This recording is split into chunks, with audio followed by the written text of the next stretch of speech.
அருமை இரட்சகருமாகிய இயேசு கிறிஸ்துவின் இனிதான நாமத்தினாலே தேவனுடைய பாதத்தில் கடந்து வந்த உங்கள் அனைவரையும் அன்போடு கூட வாழ்த்துகிறேன். கர்த்தர் உங்களை நிறைவாய் ஆசீர்வதிப்பாராக. இந்த நாளிலும் செய்திக்காக தெரிந்து கொண்ட வேத வசனம் 1 கொரிந்தியரின் புஸ்தகம் அதனுடைய 6வது அதிகாரம். 1 கொரிந்தியரின் புஸ்தகம் 6வது அதிகாரம் 20வது வேத வசனத்தை ஒருவர் சத்தமாய் வாசிப்போம். 1 கொரிந்தியரின் புஸ்தகம் 6வது அதிகாரம் 20வது வேத வசனத்தை எடுத்தவர்கள் சத்தமாய் வாசிப்போம். கிரயத்திற்கு கொள்ளப்பட்டீர்களே, ஆகையால் தேவனுக்கு உடையவைகளாகிய உங்கள் சரீரத்தினாலும் உங்கள் ஆவியினாலும் தேவனை மகிமைப்படுத்துங்கள். கிரயத்திற்கு கொள்ளப்பட்டீர்களே, ஆகையால் தேவனுக்கு உடையவைகளாகிய உங்கள் சரீரத்தினாலும் உங்கள் ஆவியினாலும் தேவனை மகிமைப்படுத்துங்கள் என்று சொல்லி இந்த வேத வசனத்தில் அப்போஸ்தலனாகிய பவுல் கொரிந்து சபைக்கு எழுதுகிற நேரத்தில் இவ்விதமாக எழுதியிருக்கிறார். இந்த வார்த்தையை இன்றைக்கு ஆண்டவர் இந்த சபைக்கு ஆண்டவர் தருகிறார். கர்த்தருக்கு ஸ்தோத்திரம். கிரயத்திற்கு கொள்ளப்பட்டீர்களே என்று சொல்லி எழுதப்பட்டிருக்கிறார். இயேசு கிறிஸ்துவினுடைய இரத்தத்தின் மூலமாக கழுவப்பட்டு பாவ மன்னிப்பை பெற்று பாவத்திலிருந்து விடுதலையாக்கப்பட்ட ஒவ்வொரு தேவனுடைய பிள்ளைகளையும் இந்த ஆண்டவராய் இயேசு கிறிஸ்து அவர் கிரயத்திற்கு கொண்டிருக்கிறார். அப்படியான விலைக்கு அவர் கொண்டிருக்கிறார். அல்லேலூயா. விலையை கொடுத்து நம்மளை என்ன செய்திருக்கிறார்? வாங்கி இருக்கிறார். கர்த்தருக்கு ஸ்தோத்திரம். பாருங்க, ஸ்தோத்திரம். இயேசு கிறிஸ்து தம்முடைய சொந்த இரத்தத்தை என்ன செய்தார்? ஸ்தோத்திரம். அவர் சிந்தி அந்த இரத்தத்தை பிதாவுக்கு முன்பதாக அவர் கொண்டு வந்து கொடுத்து, இந்த ஜனங்களுக்காக நான் இரத்தத்தை சிந்தி இருக்கிறேன், இந்த மகளுக்காக நான் இரத்தத்தை சிந்தி இருக்கிறேன், உடைய பெயரை சொல்லி சொல்லுவார், இந்த மகனுக்காக நான் இரத்தத்தை சிந்தி இருக்கிறேன், இவளுக்காக நான் இரத்தத்தை சிந்தி இருக்கிறேங்க. பாருங்க, நான் இவளுக்காக இரத்தத்தை சிந்தி இருக்கிறேன். இவள் இன்னைக்கு சாத்தானுடைய கரத்தில் இருக்கிறார், சாத்தானுடைய வலையில் இருக்கிறார், அவருக்கு அடிமைப்பட்டு இருக்கிறார். பிசாசு அவளை வஞ்சித்து வைத்திருக்கிறார். சாத்தான் அவளை தனக்கு அடிமையாக தன்னுடைய பிள்ளையாக வைத்திருக்கிறார். நான் அவளுக்காக இரத்தம் சிந்தி இருக்கிறேன், அந்த இரத்தத்தை உமக்கு முன்பதாக நான் கொண்டு வருகிறேன். இந்த இரத்தத்தை வாங்கி கொண்டு சாத்தானுடைய பிடியில் இருக்கிறதான அந்த மகளை எனக்காக விடுதலை பண்ணி தாருமென்று சொல்லி பிதாவை பார்த்து அந்த இரத்தத்தை கொடுத்து கேட்கிறார். அந்த பிதா ஒரு வார்த்தை சொல்லிட்டா போறோம், சாத்தான் அவர்களை விட்டு ஓடி போகிறான். பிசாசின் வலை கிழிகிறது, அவருடைய கண்ணிகள் அறுக்கப்படுகிறது. அவர்கள் உடனே என்ன செய்கிறார்கள்? விடுதலை அடைகிறார்கள், மனக்கண்கள் திறக்கப்படுகிறது. ஐயோ, நான் இத்தனை ஆண்டு காலம் நான் இப்படியா நான் வாழ்ந்தேன், இப்படிப்பட்ட சேற்றலியா நான் வாழ்ந்தேன், எவ்வளோ பெரிய அருவறுப்புலையா நான் செவித்தேன், இவ்வளவு நாள் என் வாழ்க்கையை நான் பாழாக்கிட்டனே என்று சொல்லி அவர்கள் உணர்வடைகிறார்கள். காரணம், அவர்களை கட்டி இருந்ததான பிசாசு ஓடிவிட்டான். அவர்கள் மேலே சுற்றப்பட்டிருந்த வலை கிழிந்தது, கட்டுகள் எல்லாம் அருந்தது. ஆகையினால் விடுதலை அடைந்த உடனே தன்னையே அவர்கள் பார்த்து தன் முந்தின வாழ்க்கையை நினைத்து அருவருக்கிறார்கள். கர்த்தருக்கு ஸ்தோத்திரம்.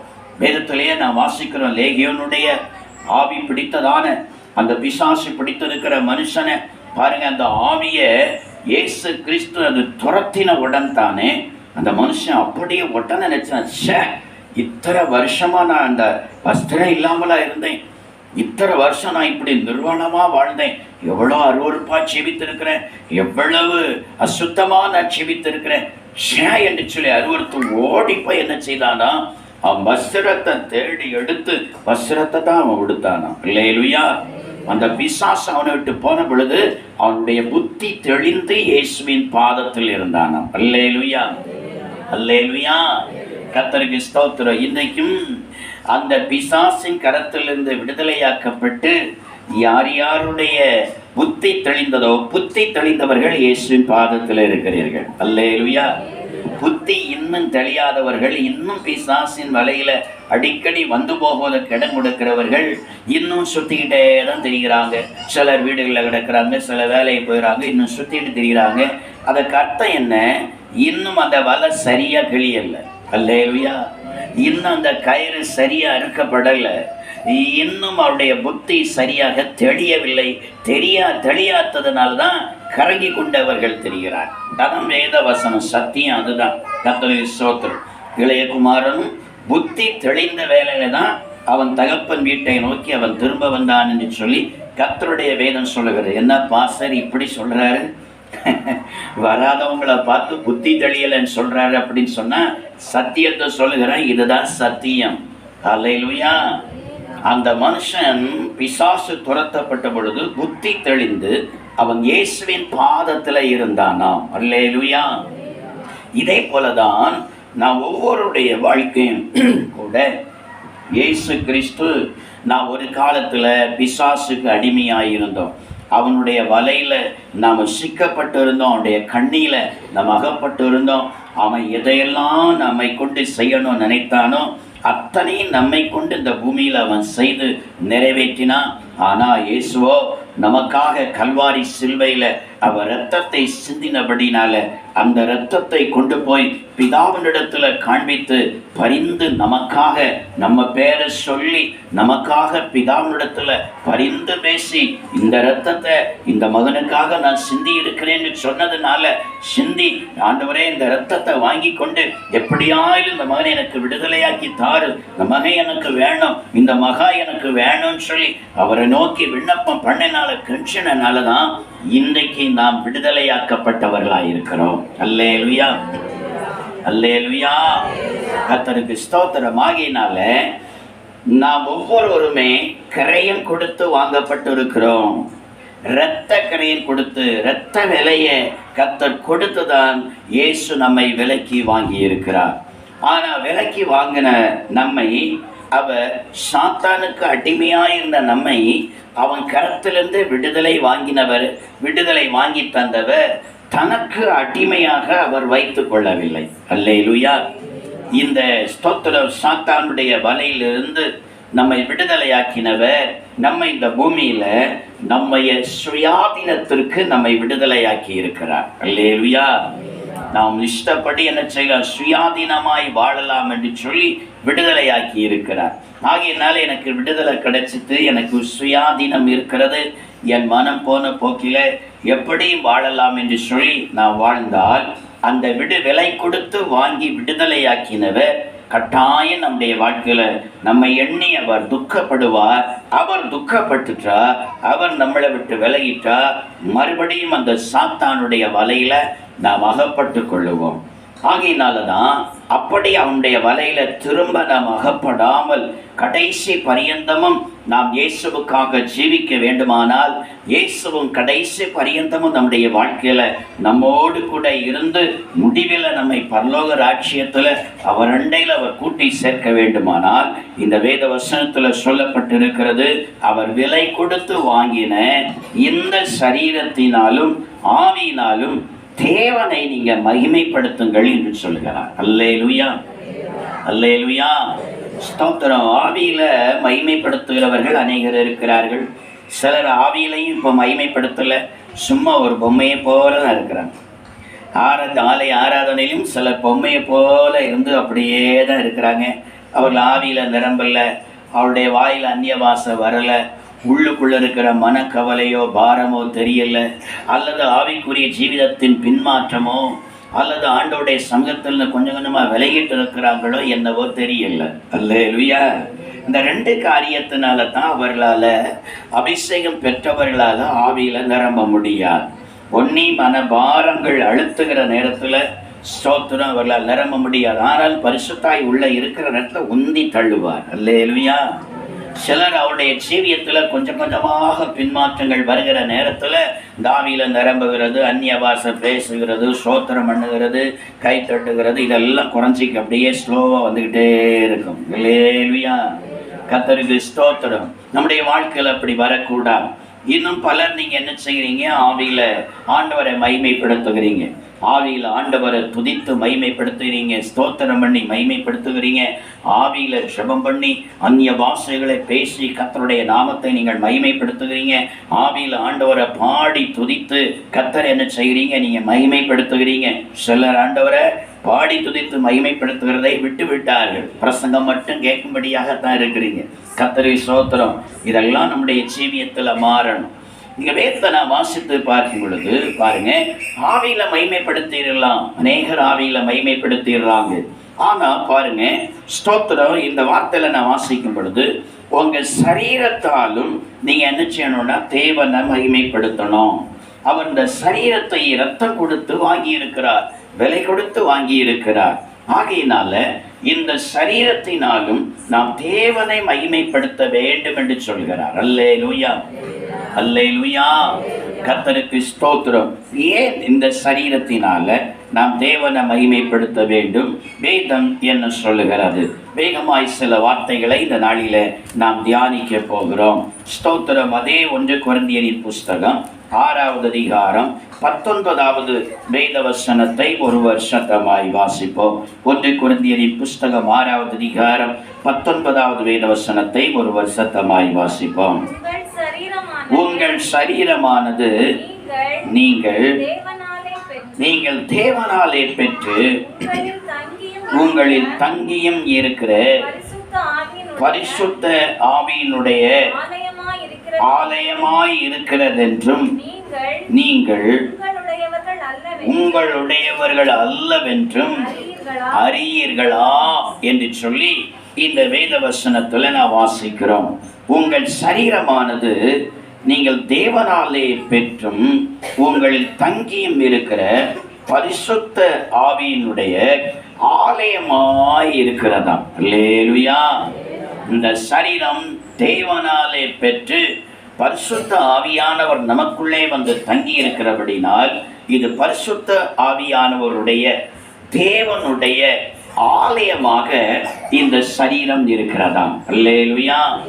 இது தேவனால பெற்றிருக்கிறோம். அல்லேலூயா, ஸ்தோத்திரம். ஒரு மனுஷனுடைய முயற்சியினால் வந்த சரீரம் அல்ல நம்முடைய சரீரம். இந்த சரீரம் தேவனாலே நாம் பெற்றிருக்கிறோம். பரிசுத்த ஆவியானவரும் நம்மை வந்து நிரப்பி இருக்கிறபடினால் இந்த சரீரம் இப்பொழுது பரிசுத்த ஆவியானவர் உள்ள தங்கி அவர் வாசம் பண்ணுகிறதுனால பரிசுத்த ஆவியானவருடைய ஆலயமாக இந்த சரீரம் காணப்படுகிறதாம். அல்லேலூயா. எப்படி இந்த ஆலயத்துல கர்த்தர் வந்து எப்படி தங்கி இருக்கிறாரோ, அவர் தங்கி இருக்கிறதுனால இது ஆலயம் என்று சொல்லி அழைக்கப்படுகிறதோ, அதே போல நமக்குள்ளால வந்து பரிசுத்த ஆவியானவர் தங்கி இருக்கிறதுனால நாமும் கிறிஸ்துவினுடைய ஆலயமாக நாம் காணப்படுகிறோம். அல்லேலூயா, அல்லேலூயா, கர்த்தருக்கு ஸ்தோத்திரம். இன்னொரு வசனத்தை நாம் வாசித்து பார்க்கும் பொழுது 1 கொரிந்தியரின் புஸ்தகம் 3வது அதிகாரம் அதனுடைய 16வது வசனத்தை நாம் வாசித்து பார்த்தால் கர்த்தருடைய வேதம் விவிதமாய் சொல்லுகிறது. வாசிப்போம். நீங்கள் தேவனுடைய ஆலயமாய் இருக்கிறீர்கள் என்றும் தேவனுடைய ஆவி உங்களில் வாசமாய் இருக்கிறது என்றும் அறியாதிருக்கிறீர்களா என்று சொல்லி கேட்கிறார். அல்லேலூயா.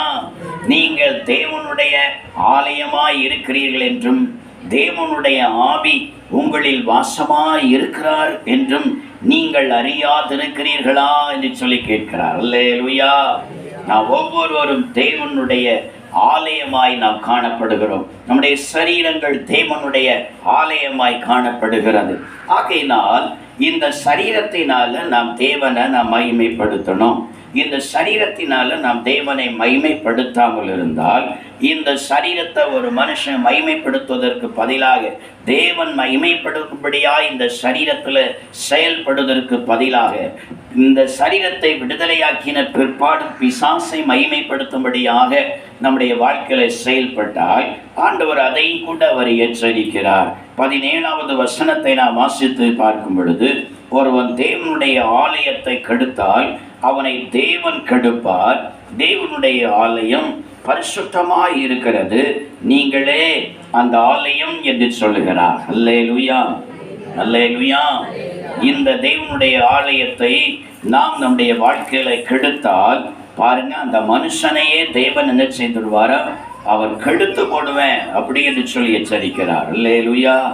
இந்த தேவனுடைய ஆலயத்தை கர்த்தர் விலை கொடுத்து வாங்கின சரீரமாகிய இந்த தேவனுடைய ஆலயத்தை நாம் எந்த காரியத்தினாலும் நாம் கெடுத்து போடக்கூடாது. அதுல பிசாசு இந்த ஆலயத்தை பார்த்து அவன் சந்தோஷப்பட்டுடக்கூடாது. இந்த ஆலயத்தின் கிரியைகளை பார்த்து அவன் மகிமைப்பட்டு விடக்கூடாது. அப்படி மகிமைப்பட்டால், அவன் மகிமைப்பட்டால், அவன் பிரியப்படுகிற காரியங்களை நாம் செய்தா கர்த்தர் சொல்கிறார், நான் உன்னை கெடுத்தே போடுவேன் அப்படி என்று சொல்கிறார். அல்லேலூயா, அல்லேலூயா. கர்த்தருக்கு ஸ்தோத்திரம். எப்படி நாம் இந்த ஆலயத்தை கெடுக்க கூடாது?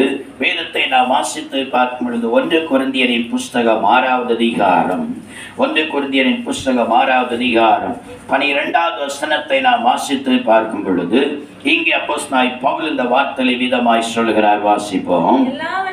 எல்லாவற்றையும் அனுபவிக்க எனக்கு அதிகாரம் உண்டு, ஆகிலும் எல்லாம் தகுதியாயிராது. எல்லாவற்றையும் அனுபவிக்க எனக்கு அதிகாரம் உண்டு, ஆகிலும் நான் ஒன்றிற்கும் அடிமைப்பட மாட்டேன் என்று சொல்லுகிறார். அல்லேலூயா. இந்த சரீரத்தின் மூலமாக இந்த உலகத்துல எல்லாவற்றையும் அனுபவிக்க நமக்கு அதிகாரம் உண்டு. அவர் நம்மை அவருக்கு அடிமைகளாய் மாற்றாமல் நம்மை சுயாதீனமாக நம்மை விட்டிருக்கிறதுனால எல்லாவற்றையும் அனுபவிப்பதற்கு நமக்கு அதிகாரம் உண்டு. ஒரு காரியத்தை செய்கிற நேரத்தில் அவர் நம்முடைய ஐயோ இது சரியில்லை, எனக்கு பிரியமில்லை, ஓடி அவர் நம்முடைய கையை அவர் பிடிக்கிறதில்லை, குறுக்கே நிற்கிறதில்லை, நம்மை தடை பண்ணுகிறதில்லை.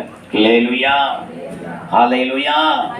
நாம தான் நம்முடைய வாழ்க்கையில எது நமக்கு தகுதியானது, எது ஆண்டவருக்கு பிரியமானது. ஆண்டவர் விடுதலையை தந்து நம்மை சுயாதீனமாய் வாழ விட்டிருக்கிறாரே, நாம் செய்கிற காரியங்கள் ஆண்டவருக்கு பிரியமானது தானா? நாம் பார்க்கிற பார்வை ஆண்டவருக்கு பிரியமானது தானா? நாம் பேசுகிற வார்த்தை ஆண்டவருக்கு பிரியமானது தானா? நான் நடக்கிற நடக்கை ஆண்டவருக்கு பிரியமானது தானா? நான் புசிக்கிறது ஆண்டவருக்கு பிரியமானது தானா? நான் செய்கிற ஒவ்வொரு காரியங்கள் இது ஆண்டவருக்கு பிரியமானது தானா என்பதை நாம் ஆராய்ந்து பார்த்து பாருங்க. தேவனுக்கு பிரியமில்லாத காரியங்களை நம்மை விட்டு விலக்கணும். தேவனுக்கு பிரியமான காரியங்களை மட்டும்தான் இந்த சரீரத்தில் அனுபவிக்க வேண்டும் என்று சொல்லி கர்த்தர் சொல்லுகிறார். அல்லேலூயா, அல்லேலூயா. பாருங்க, ஆதாம் ஏவாள அன்றைக்கு ஸ்தோத்திர ஏதேன் தோட்டத்தில் ஆண்டவர் அவர்களை படைத்து அந்த தோட்டத்தை அனுபவிக்க கர்த்தர் அவர்களை விட்ட வேளையில் பாருங்க, அந்த நன்மை தீமை ஸ்தோத்திரம் நன்மை தீமை அறியத்தக்கதான அந்த கனியை மாத்திரம் நீங்க புசிக்காதீங்கன்னு சொல்லி ஒரு வார்த்தையை மட்டும் அவர் சொல்லிட்டு அதை விட்டுட்டார். ஆனா ஏவாள் போய் அதை புசிக்கிற நேரத்திலையும் பாருங்க, கர்த்தர் அந்த இடத்துல போய் நான் உன்னை புசிக்க கூடாதுன்னு சொன்னேன் இல்லை, ஏன் இதை புசிக்க இதை பார்த்து நிற்க போங்க அப்படின்னு சொல்லி தடுத்து நிறுத்தலை. அவள் புசிப்பதற்கு அந்த கனியை பறிக்கும் பொழுதும் அவளுடைய கையை தட்டி விடவும் செய்யலை. அல்லேலூயா. இப்போ அவள் பறித்து புசித்தா ஆதாமுக்கு கொண்டு போய் கொடுக்குறா. ஆதாமும் அதை வாங்கி புசிக்கிற நேரத்தில் நீ அதை வாங்காத, நீ அதை வாங்காத, அதை வாங்காத, அதை புசிக்காதன்னு சொல்லவும் இல்லை, தட்டி விடவும் செய்யலை. ஏன்னா ஏற்கனவே அதை ஒரு பிரமாணமாக தெய்வன் அவர்களுக்கு கொடுத்து விட்டார். அல்லேலூயா, அல்லேலூயா. கர்த்தரே ஸ்தோத்திரம். கடந்த வாரத்தில் சர்ச்சில் வாலியர் மீட்டிங் நடந்தது. அப்போது ஸ்தோத்திரம், உங்களுடைய கேள்விகள் என்ன இருந்தாலும் நீங்கள் எழுதி நீங்கள் கொண்டு வரலாம். நம்ம பாஸ்டர் அவர் என்ன செய்வார், அந்த உங்கள் கேள்விகளுக்கெல்லாம் வேதத்திலிருந்து பதிலை தருவார் என்று சொன்னான். ஸ்தோத்திரம். அப்பொழுது பலர் என்ன செய்தாங்க, பல பேப்பரில் எழுதி அவரவருடைய இருதயத்தில் மறைந்திருந்ததான கொஸ்டின்கள் எல்லாம் என்ன செய்தாங்க, எழுதி கொண்டு வந்தாங்க. அந்த கொஸ்டினை வாசிக்கிற நேரத்தில் ஒரே ஒரு தறி எழுதியிருந்தான வார்த்தை ஸ்தோத்திரம், அன்றைக்கு ஆதாம் ஏவாள் அந்த கனியை புசிப்பார்கள் என்று சொல்லி தேவனுக்கு தெரியுமே, தெரிந்த பிற்பாடு ஏன் அந்த கனியை அங்கே நட்டார்? அல்லேலூயா. ஏன் அந்த விருட்சத்தை அங்கே வைத்தார்? சரியான ஒரு கேள்வி தான். அல்லேலூயா. கர்த்தருக்கு ஸ்தோத்திரம். இந்த வாலிய பிள்ளைகளுடைய மைண்டை பாருங்க. அதான் அவங்க நட்டால் சாப்பிட்ருவாங்க, இந்த பழங்க இருந்தால் சாப்பிட்ருவாங்கன்னு சொல்லி தெரியும்ல. தெரிஞ்ச பிற்பாடும் ஏன் அவர் அந்த அந்த விருட்சத்தை அங்க நட்டு அந்த கனி அங்க ஏன் கொடுக்க வச்சார்? அதை நடாம இருந்திருந்தா இவங்க தவறி இருக்க மாட்டாங்களே, பாவம் செய்திருக்க மாட்டாங்களே, மனுக்குள் அந்த அளவுக்கு சபிக்கப்பட்டு இருக்காது. ஏன் ஆண்டவர் அப்படி செய்தார் அப்படின்னு சொல்லி கேள்வி கேட்டிருந்தான். அல்லேலூயா, கர்த்தருக்கு ஸ்தோத்திரம். அப்போ அந்த பிள்ளைகளுக்கு நான் சொன்ன ஒரு வார்த்தை, சரி நீங்கள் படிக்கிற பிள்ளைங்க, ஒரு வருஷம் ஃபுல்லாக நீங்கள் அந்த வகுப்பில் நீங்கள் படிக்கிறீங்க. அல்லேலூயா, உங்களுக்கு ஒரு வருஷமும் வாத்தியார் என்ன செய்திருக்கிறாங்க, டீச்சர் உங்களுக்கு பாடம் சொல்லி தந்திருக்கிறாங்க. ஒரு வருஷமாக அந்த கிளாஸில் போய் நீங்கள் ஸ்கூலில் படிச்சிருக்கிறீங்க, டியூஷனில் படிச்சிருக்கிறீங்க, இந்த அளவு படிச்சிருக்கீங்க. எடை என்ன செய்திருக்காங்க, மந்த்லி டெஸ்ட்டு கூட உங்களுக்கு போடுறாங்க. அப்போ டீச்சருக்கெல்லாம் தெரியும் எந்தெந்த பிள்ளை எந்த அளவுக்குள்ள நாலேஜில் இருக்கிறாங்க. அல்லேலூயா, எந்த அளவுக்குள்ள அறிவில் இருக்கிறாங்க, எந்தெந்த பிள்ளை எவ்வளவு படிப்பாங்க, எவ்வளோ மார்க் எடுப்பாங்கன்னு சொல்லி தெரியும். தெரிஞ்ச பிற்பாடு ஏன் உங்களுக்கு ஃபைனல் எக்ஸாம் சொல்லி ஒரு எக்ஸாம் வச்சு உங்களை இந்த அளவுக்கு வேதனைப்படுத்துகிறாங்க? அல்லேலூயா, இந்த கடைசி எக்ஸாமில் உன்னுடைய வாழ்க்கையில் நீ சரியாக படித்திருக்கிறாயா? படித்ததை சரியாக எழுதுகிறாயா? நீ படித்ததெல்லாம் உண்மையாய் உன் மைண்டில் இருக்கிறதா? அதை மறந்து விட்டாயா? அல்லேலூயா, உனக்கு கற்றுத்தந்ததெல்லாம் உன் மைண்டில் இருக்கிறதா? மறந்து விட்டாயா? உனக்கு கற்றுத்தந்ததின் படி நீ செயல்படுகிறாயா? அதை நீ திரும்ப ஒரு முறையாக எடுத்து படித்தாயா? படிக்காமல் விட்டு விட்டாயா என்பதை சோதித்து பார்ப்பதற்காக அந்த எக்ஸாம். அல்லேலூயா, அந்த எக்ஸாமில் ஜெயிக்கிறவங்க தான் அடுத்த வகுப்பு போக முடியும். அந்த எக்ஸாமில் தோற்றவங்க அடுத்த வகுப்புக்கு நிச்சயம் முடியாது, போக முடியாது. இதே போலதான் ஆதாம் ஏவாளுக்கும் ஆண்டவராகிய கர்த்தர் ஒரு எக்ஸாமாக, ஒரு பரீட்சையாக கர்த்தர் அந்த கனியை அந்த இடத்தில் வைத்திருந்தார். அல்லேலூயா, அல்லேலூயா. நான் ஒன்றும் தடுக்க மாட்டேன். நீ எக்ஸாம் எழுதுகிற நேரத்தில் சில நேரத்தில் பெண்ணை வச்சுட்டு இப்படியே இருப்பீங்க, தலையை சொரிஞ்சிட்டே இருப்பீங்க, இப்படி வச்சுலாம் பார்ப்பீங்க. மறந்து போச்சே என்ன செய்ய? டீச்சருக்கு நல்லா தெரியும் இவன் மறந்து இருக்கிறா, கொஸ்டின் தெரியாமல் தலிச்சிட்டு இருக்கிறா என்றெல்லாம் நல்லா தெரியும். ஐயோ, நான் இத்தனை வருஷம் படித்து கொடுத்த பிள்ளைல தகச்சிட்டு இருக்காளேன்னு உங்ககிட்ட ஏமா சொல்லி கேட்கறது இல்லை. இந்த கொஸ்டின் உனக்கு தெரியலையான்னு சொல்லி கேட்கல. அல்லேலூயா, உங்களுக்கு தெரியாத கொஸ்டின் உங்க அருகில் நின்று உங்களுக்கு சொல்லியும் தருகிறது இல்லை. அல்லேலூயா, எந்த டீச்சரும் என்ன செய்கிறது, நீ எக்ஸாம் எழுதுகிற நேரத்தில் கிட்ட அந்த கொஸ்டினுடைய ஆன்சரை சொல்லியும் தருகிறது இல்லை. என் ஆண்டவராகிய கர்த்தரும் அதுபோலதான் ஒவ்வொரு மனுஷனுக்கு ஆண்டவர் பிரமாணத்தை விதித்து அந்த பிரமாணத்தை கை கொள்ளுகிறானா, அந்த வார்த்தை இருதயத்தில் இருக்கிறதா, அதன்படி செய்கிறார்களா என்று சொல்லி அந்த மனிதர்களை கர்த்தர் சோதித்து பார்க்கிறார். அல்லேலூயா, அல்லேலூயா, கர்த்தரை ஸ்தோத்திரம். இந்த உலகத்துல எப்படி அங்கே நன்மை தீமை அறியத்தக்கதாக விருட்சத்தை ஆண்டவர் வைத்திருந்தாரோ அதே போல இந்த பூமி அனைத்திலும் நல்லவைகளையும் வைத்திருக்கிறார், தீயவைகளையும் கர்த்தர் வைத்திருக்கிறார். அல்லேலூயா, அல்லேலூயா, எல்லாவற்றையும் கர்த்தர் வைத்திருக்கிறார். நல்ல சுவையானதை வைத்திருக்கிறார், சுவை இல்லாததை வைத்திருக்கிறார். கொழுமையானதை வைத்திருக்கிறார், கொழுமை இல்லாததை வைத்திருக்கிறார். கவர்ச்சியானதை வைத்திருக்கிறார், கவர்ச்சி இல்லாததையும் கர்த்தர் வைத்திருக்கிறார். அல்லேலூயா. ஒரு நாள் ஒரு சகோதரருக்கு சுவிசேஷத்தை நான் சொல்லி கொண்டு இருக்கிற நேரத்தில் ஸ்தோத்திர கடந்த மாதத்தில் ஸ்தோத்திர அந்த சகோதரி என்னை பார்த்து கேட்டார், இதெல்லாம் ஆண்டவர் படைச்சது தானே? ஸ்தோத்திரம். அவர் ஒரு ஸ்தோத்திர ஆண்டவரை அறிந்த அவைக்குரிய சபையில போற தேவனுடைய மனுஷன். அவர் சொல்ற எல்லாம் கர்த்தர் படைத்தர் தானே, ஏன் நீங்க இதெல்லாம் அதை பண்ணக்கூடாது இதை பண்ணக்கூடாதுன்னு சொல்ல ஏன் சொல்றீங்க? எல்லாம் கர்த்தர் படைத்தது தானே, ஏன் அதை அனுபவிக்க கூடாது? எல்லாம் நம்ம அனுபவிக்காக தானே ஆண்டவர் படைத்திருக்கிறார். இதெல்லாம் நாம் அனுபவிக்கத்தானே ஆண்டவர் படைத்திருக்கிறார். ஏன் நீங்க இதெல்லாம் அனுபவிக்க கூடாதுன்னு சொல்றீங்க? நான் அவரை பார்த்து சொன்னேன், எல்லாமே கர்த்தர் மனுஷர்கள் அனுபவிப்பதற்காகத்தானே படைத்தார் என்று சொல்லுகிறீங்க. அப்படியானா நீங்க போங்களேன், போய் அந்த அரளி செடியில போய் காய் காய்த்து கிடக்குமே, ஆப்பிள் சாப்பிடுகிறது போல ஸ்தோத்திரம் அதுலயும் ஒரு காயை பறிச்சு சாப்பிடலாமே, ஏன் அதை கண்ட விலகி போறீங்க? ஏன் அதை கண்ட பயப்படுறீங்க? எல்லாம் அனுபவிக்க தானே ஆண்டவர் படைச்சிருக்கிற. அனுபவிக்க ஆப்பிளை படைச்சவர் ஆப்பிளை சாப்பிட்ற உங்களுக்கு அரளிக்காயை ஏன் சாப்பிடக்கூடாதுன்னு சொன்னேன். துக்குமுக்குறாடி எப்படி நின்றுட்டு இருக்கிறார். அல்லேலூயா, கர்த்தருக்கு ஸ்தோத்திரம். அதான் அப்போஸ்தலனாகிய பவுல் சொல்கிறார், எல்லாவற்றையும் அனுபவிக்க எனக்கு அதிகாரம் உண்டு, ஆனால் எல்லாம் தகுதியாகிறார். இன்னொரு வசனம் சொல்கிறார், எல்லாவற்றையும் அனுபவிக்க எனக்கு அதிகாரம் உண்டு, ஆனால் எல்லாம் பக்தி விருத்தியை உண்டாக்காது. அப்படியான நாம் அனுபவிக்கிறது, நாம் புசிக்கிறதானாலும் பார்க்கிறதானாலும் நம்முடைய வாழ்க்கையில் அனுபவிக்கிறதானாலும் நம்முடைய ஜீவியத்தில் தகுதியானதை அனுபவிக்க வேண்டும், தகுதியானதை புசிக்க வேண்டும். தேவ பக்திக்கு ஏதுவானவைகளை மாத்திரமே நம்முடைய வாழ்க்கையில் அனுபவிக்க வேண்டும். அல்லேலூயா, அல்லேலூயா, அல்லேலூயா. தேவ பக்திக்கு ஏதுவல்லாதவைகளையும் ஆவிக்குரிய ஜீவிதத்திற்கு தகுதி இல்லாதவைகளையும், கிறிஸ்துவின் இரத்தத்தினால மீட்கப்பட்ட நாம், விலை கொடுத்து வாங்கப்பட்ட நாம், தகுதி இல்லாதவைகளை இதெல்லாம் எனக்காகத்தானே ஆண்டவர் படைத்திருக்கிறார் சொல்லி நாம் புசித்தால் நாம் பிசாசின் வலையில மறுபடியும் போய்விடுகிறோம். பிசாசை இந்த சரீரத்தினால மைமைப்படுத்தி விடுகிறோம். ஆண்டவர் நல்ல ஞானத்தை கொடுத்திருக்கிறார். ஆகையினால நல்ல அழகான ஒளி காட்சியில சினிமா வருது, சீரியல் வருது, எனக்கு நல்ல கண்களை தந்திருக்கிற ஸ்தோத்திரம். இப்பெல்லாம் தியேட்டருக்கு போக வேண்டிய அவசியம் இல்லை. ஒன்னி வீட்டிலேயே தியேட்டரை டிவி ஆன் பண்ணிடலாம், இல்லைன்னா கையில் இருக்கிற மொபைலை ஆன் பண்ணி பார்க்கலாம். இதெல்லாம் அனுபவிப்பதற்காகத்தானே ஆண்டவர் இதெல்லாம் படைச்சிருக்கிறார் என்று சொல்லி, ஆண்டவருக்கு பிரியமில்லாத, அனுபவிக்க தகுதி இல்லாத, பக்தி விருத்திக்கு ஏதுவல்லாதவைகளை நீ போய் பார்த்து கொண்டிருந்தால் சாத்தானுடைய வலையில நீ சிக்குகிறாய். ஏனென்றால் அதன் மூலமாய், அந்த காட்சி மூலமாக நீ தேவனை மகிமைப்படுத்தல, நீ உன் பிசாசை மகிமைப்படுத்துகிறாய். அல்லேலூயா, அல்லேலூயா, ஸ்தோத்திரம்.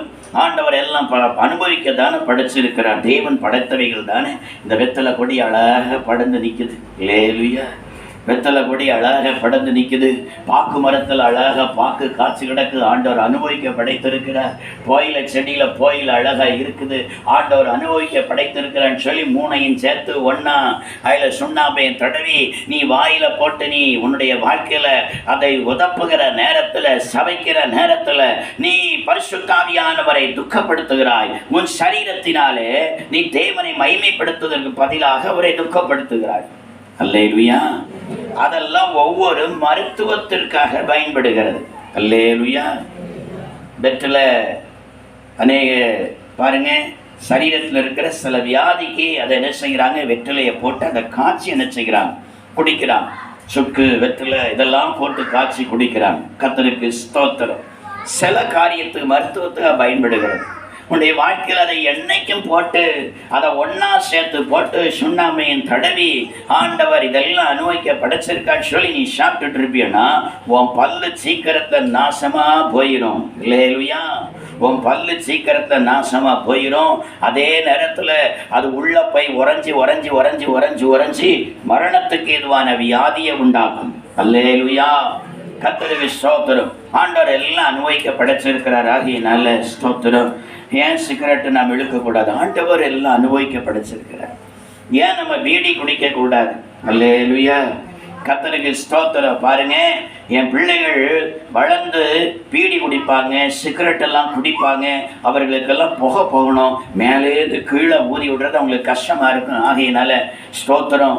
இந்த ரைஸ் மில்லெல்லாம் என்ன செய்திருக்கிறான், நெல்லை வைக்கிற இடத்துல மேலே சிம்மணியை கட்டி விட்டுருக்கிறான். மேலே கொண்டு அதை புகை கொண்டு அப்படி மேலே திறந்து விட்டுருக்கிறான். அல்லேலூயா. இங்கே அவிக்கிற நேரத்தில் அந்த புகை எங்கே போகிறது? மேலே ஆகாயத்தை நோக்கி போகுது. ஆகையினால என் பிள்ளைகளுக்கு ஸ்தோத்திரம், அவர்கள் ஸ்மோக் பண்ண வேண்டியது இருக்கிறது.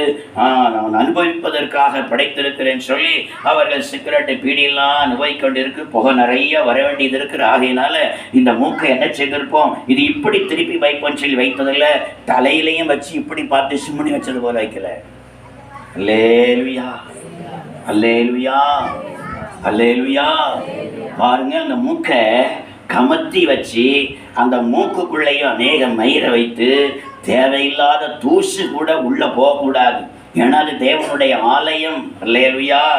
தேவையில்லாத ஒரு தூசு கூட உள்ள போகக்கூடாது. தேவனுடைய ஆலயத்துல ஒரு வியாதி வந்துடக்கூடாது, பிரச்சனை வந்துடக்கூடாதுன்னு சொல்லி அதை ஞானமாக ஆண்டவர் படைத்திருக்கிறார். அல்லேலூயா. கர்த்தருக்கு ஸ்தோத்திரம். எல்லாவற்றையும் அனுபவிப்பதற்காக ஆண்டவர் படைத்தார் என்று சொல்லி எல்லாம் நமக்கு பக்தி விருத்தியை உண்டாக்காது. எல்லாம் நம்முடைய ஆவிக்குரிய ஜீவிதத்திற்கு நமக்கு அது தகுதியாக இருக்கா. தகுதியானவைகளை மாத்திரம்தான் நம்முடைய வாழ்க்கையில் அனுபவிக்க வேண்டும். பக்தி விருத்திக்கு ஏதுவானவைகளை மாத்திரமே நம்முடைய வாழ்க்கையில் அனுபவிக்க வேண்டும். அல்லேலூயா. பக்தி விருத்திக்கு ஏதுவல்லாதவைகளையும் தகுதி இல்லாதவைகளையும் என்னென்ன காரியங்களை நான் அனுபவிக்கிறோமோ அதை நாம் அனுபவிக்கிற நேரத்தில் இந்த சரீரத்தினால நாம் பிசாசை தான் மைமைப்படுத்துகிறோமே தவிர நம்ம இரத்தம் சிந்தி விலை கொடுத்து வாங்கின இயேசுவை மைமைப்படுத்தவில்லை. அல்லேலூயா.